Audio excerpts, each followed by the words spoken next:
السلام علیکم ناظرین۔ اپولو 15 ریاستہائے متحدہ امریکہ کے اپولو پروگرام میں نواں عملہ تھا۔ یہ پہلا جے مشن تھا جس نے چاند پر طویل عرصہ تک قیام اور پہلے کی لینڈنگ کے مقابلہ میں سائنس پر زیادہ توجہ دی گئی تھی۔ اپولو 15 میں پہلی لونر روئنگ گاڑی کا استعمال کیا گیا۔ اپولو 15 مشن 26 جولائی 1971 کو شروع ہوا اور 7 اگست کو ختم ہوا۔ چاند کی سطح کی کھوج 30 جولائی سے 2 اگست تک ہوتی رہی۔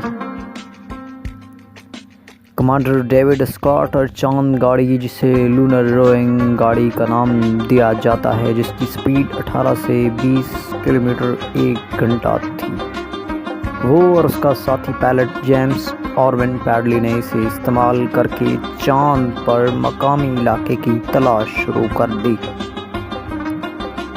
پہلے تمام مشنز کے مقابلہ میں لونر روئنگ گاڑی کا زیادہ استعمال کیا گیا، کیونکہ یہ پہلی بار بنائی گئی تھی تو اس کا استعمال سب سے زیادہ کیا گیا، جبکہ اس سے پہلے دوسری مشینیں سفر کے لیے استعمال کی گئی۔ انہوں نے چاند کی سطح پر 18 سے 22 گھنٹے غیر معمولی سرگرمیوں میں گزارے اور تقریباً 170 پاؤنڈ چاند کی سطح کا مواد اکٹھا کیا، جو کہ 77 کلو گرام کے برابر بنتا ہے۔ اسی دوران commander module pilot Alfred Worden چاند کا چکر لگاتا رہا۔ ان کے پاس ایک مخصوص قسم کا لباس بھی تھا جو کہ اس وقت زیب تن کیا ہوا تھا۔ آلات کے اس لباس میں پینورامک کیمرہ، ایک گاما رے اسپیکٹرومیٹر، میپنگ کیمرہ، لیزر الٹیمیٹر، ماسک اسپیکٹرومیٹر، یہ سب اس لباس میں لگایا گیا تھا۔ چاند پر گھومنے کے دوران وہاں پر ایک مصنوعی سیارے کا استعمال بھی کیا گیا۔ اسی سے چاند اور اس کے ماحول کے بارے میں ڈیٹا اکٹھا کیا گیا اور دوسری مختلف قسم کی معلومات اکٹھی کی گئی۔ چاند کے 74ویں مدار کے اختتام پر اپولو 15 مشن کمپلیٹ ہوا اور پھر بحفاظت واپس روانہ ہوا۔ اس سفر کے دوران ورڈن نے خلا میں پہلا اسپیس واک کیا۔